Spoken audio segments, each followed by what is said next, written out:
राम राम मित्रों।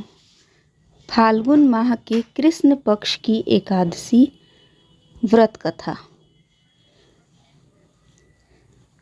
आज है विजया एकादशी, जो फाल्गुन माह के कृष्ण पक्ष की एकादशी होती है।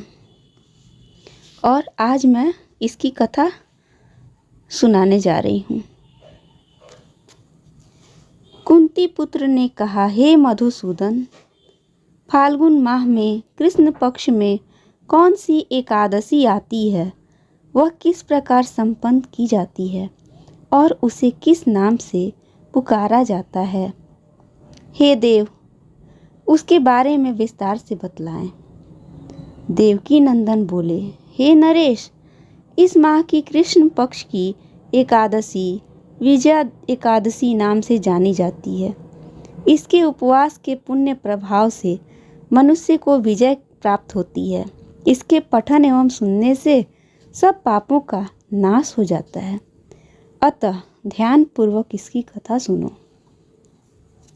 एक बार ऋषिराज नारद जी ने जगपालक पिताश्री ब्रह्मा जी से कहा, हे जगत पिता, आप मुझे फाल्गुन मास के कृष्ण पक्ष की विजया नामक एकादशी व्रत का महात्म्य और व्रत विधान बतलाएं।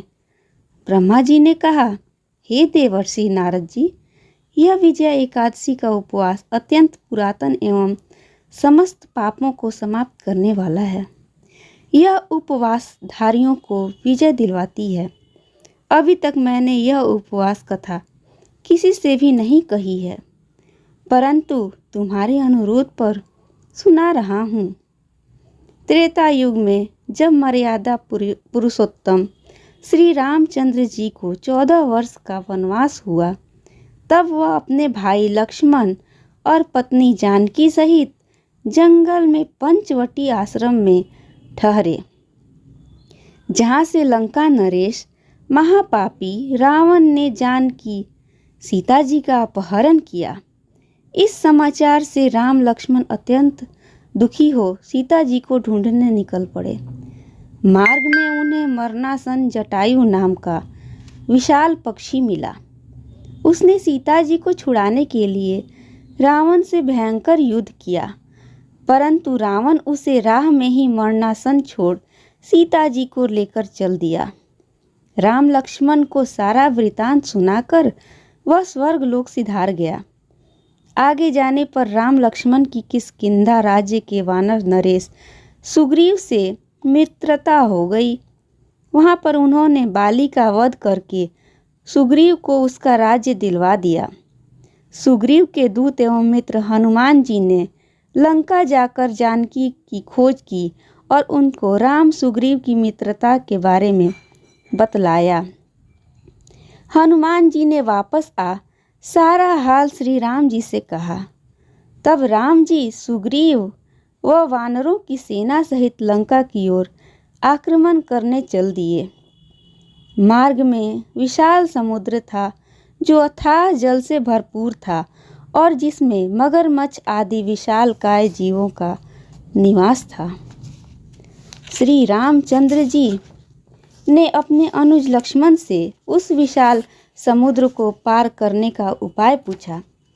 तब लक्ष्मण जी ने कहा, हे अग्रज भ्राता, आप स्वयं आदि पुरुष एवं मर्यादा पुरुषोत्तम हैं। फिर भी मैं कहता हूँ, यहाँ से लगभग आधा योजन दूरी पर कुमारी द्वीप में बकदालभ्य नाम ऋषि रहते हैं। उन्होंने अनेक नाम के ब्रह्मा देखे हैं। वह आपको इसका उपाय अवश्य बतलाएंगे। लक्ष्मण जी का विचार जानकर श्री राम ऋषि बकदालभ्य के आश्रम में जा पहुँचे और ऋषि को प्रणाम करके बैठ गए। ऋषिराज ने भी उनकी कुशल क्षेम जानकर आने का प्रयोजन पूछा। श्री राम जी ने कहा, हे ऋषिराज, मैं यहाँ सेना सहित लंका नरेश रावण को जीतने आया हूँ, क्योंकि उसने मेरी अनुपस्थिति में मेरी पत्नी सीता का हरण कर लिया है। आप हमें समुद्र पार करने का उपाय बतलाइए।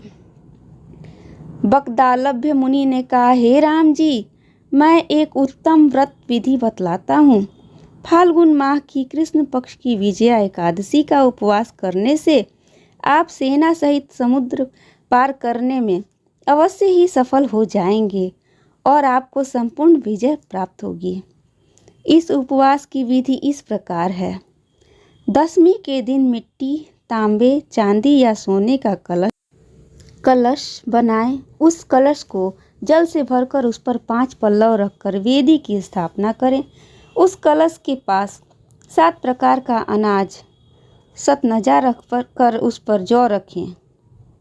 तब उसके भी ऊपर नारायण भगवान की सोने की मूर्ति स्थापित करें।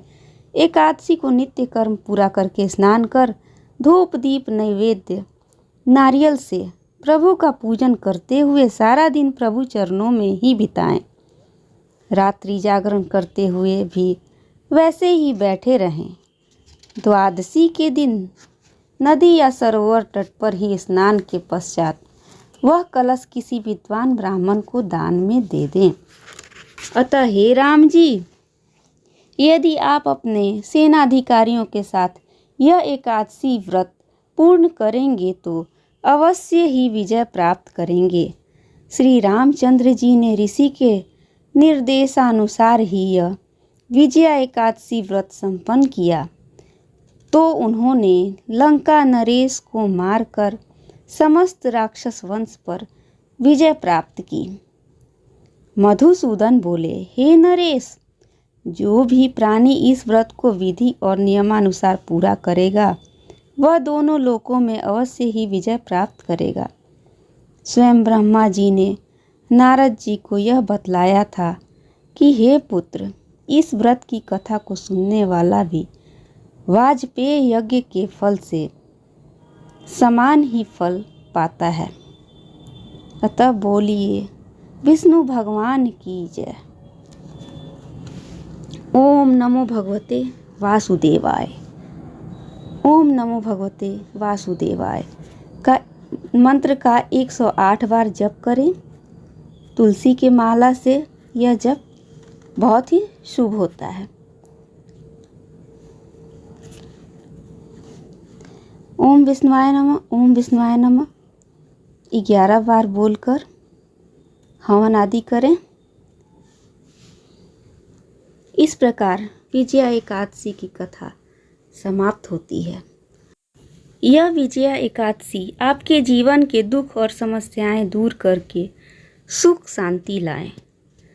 अतः आप मेरी इस कथा को सुने और इसके विधि विधान को पालन करें। धन्यवाद। जय श्री हरि विष्णु।